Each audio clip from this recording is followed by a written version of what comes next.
Welcome to the Slop Farm. Enjoy the video. In this video, I will explain how to change an Audi Q7 tire. First, ensure your vehicle is safely parked on a flat, stable surface and engage the parking brake. For added safety, place wheel chocks behind the wheel diagonally opposite the flat tire. Then, gather your tools: the spare tire, the vehicle jack, and the lug wrench, which are typically stored in the trunk or under the cargo floor. Before lifting, use your lug wrench to loosen the lug nuts on the flat tire. Turn them counterclockwise about 1/2 to 1 full turn, just enough to break them free. Next, carefully position the jack under the designated jacking point near the flat tire, usually indicated by a small arrow or notch.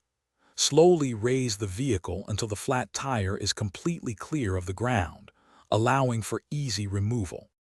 Once the vehicle is lifted, you can fully remove the lug nuts and then carefully pull the flat tire straight off the wheel studs.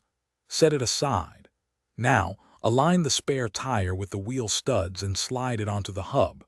Hand tighten each lug nut as much as you can, ensuring the spare tire is seated properly against the hub.